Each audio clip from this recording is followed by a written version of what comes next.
I have a tinfoil hat theory as far as this whole thing goes. Okay. I have one too. And I too was actually going to wear my Vince McMahon shirt, but then I realized that I would be doing a disrespect to AEW and their Revolution pay-per-view this weekend. And I only have one AEW shirt because I think I got rid of my original Orange Cassidy, and I'm very sad by it. But go ahead, man. But I mean, really, what is your thought, Jay? We could have had Brock and Austin. Obviously, they couldn't come to the financial agreement to have that match happen. And then we have the fuck finish at Elimination Chamber between Brock Lesnar and Bobby Lashley. And then, so we're still going to keep going on with the whole Bray Wyatt thing? Okay, fine. Bray Wyatt's still going to fight the winner. Omos? Does anybody remember what Omos has done other than enter the Royal Rumble and then get eliminated? He ain't done shit.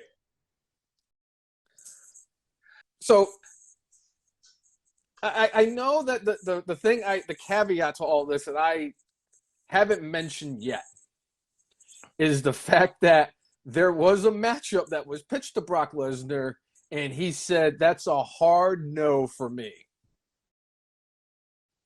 He said, I don't want to fight Bray Wyatt. Brainless one, I mean, when we were discussing Elimination Chamber, when you specifically said he kicked him in the nuts so he didn't have to fight Bray. Mm-hmm. That's exactly what you said. My tinfoil hat takes it a layer deeper than this. Proceed. Brock Lesnar has a very good relationship with Vince McMahon.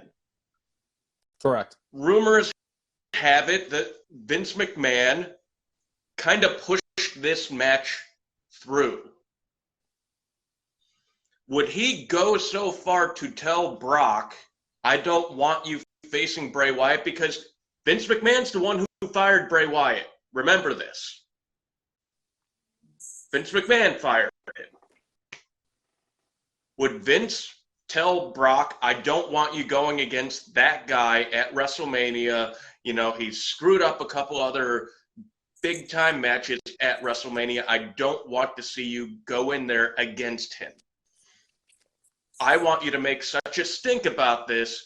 And then, you know, Vince always has to have his giant. He also always has to have his attraction. And Vince told him, I want you to go against Omos, despite the fact that Omos, again, lost to the monster among men who is not on the same level as Brock Lesnar. Now, I know Omos got a lot of offense in that match, and, you know, it was basically Braun at the very end of the match, you know, putting him in the power slam and winning. But I think it's Vince behind this whole thing, because why would they tease a possible match with Brock if they didn't already talk with him about it? You know, the original plan was supposed to be Brock was supposed to be the one going over in this whole feud. Mm-hmm. Now all of a sudden, like, did they not explain to him, like, this is what we would like to do? And all of a sudden he's like, yeah, I don't want to do that. What's up, Jessica? I'll even go a little bit further, because my tinfoil hat theory is, because they said that Brock Lesnar went off the script again at Elimination Chamber. They said it was for the spot with the referee and Bobby Lashley going through the table. We will not speak of that ever again, because I will not mention what has happened to Chad Patton, because I have still not forgiven Brock Lesnar for that. And again, I will reiterate, he will never be back in my Rushmore, or never be in my Rushmore because of said incident. But what if, like, part of the going off script was him getting himself disqualified because he didn't want to work with Bray Wyatt. And Vince was like, all right, pal, you don't want to work with Wyatt? That's fine. You're going to have to work with Omos then. And Omos was like, yeah, I'll work with Omos. Or Brock Lesnar was like, yeah, I'll work with Omos. Rather than working with Bray Wyatt. It's not out of the realm of possibility.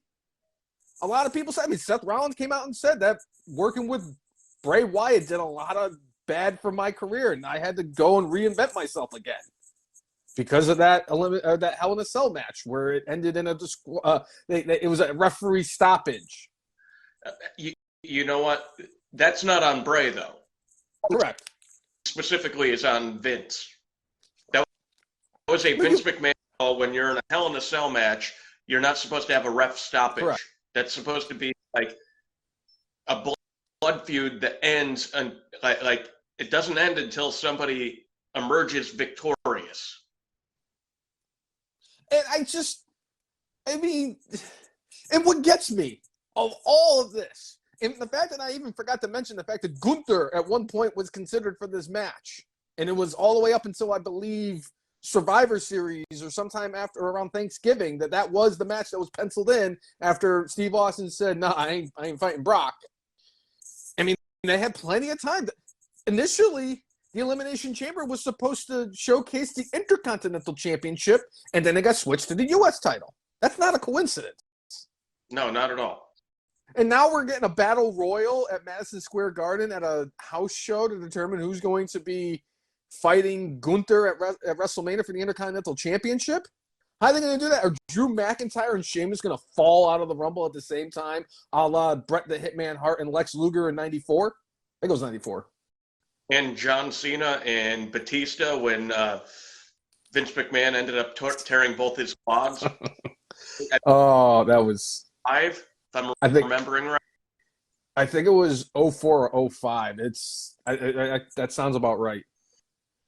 But I mean, I'm completely convinced that this was Vince from the beginning. Okay. This was Vince feeding into Brock Lesnar into Brock's ear that I don't want you to go against that guy. I want you to go against this other dude because I want to try to get this other guy over. He's young and he's big and maybe he could learn something or two. I mean, this isn't going to be – I don't think it's going to be Giant Gonzalez versus Undertaker, you know. Oh, no. But I'll even say this. Omos makes Giant Gonzalez look like Nails. Or is it reversed? I don't remember. Who was shittier between Nails and El Gigante or the Giant Gonzalez? Or I mean, part of pretty much a tie. Oh, I mean, yeah, we're not going to get into that. But I don't get it, Jay. I agree. I can see that this was a whole Vince call. I still don't get why it's Omos. Especially when you had Triple H right before this match was announced. Triple H comes out and says, I'm trying to have as few matches as I want. I think that quality of matches is better than quantity of matches. And then Brock Lesnar and Omos gets added to the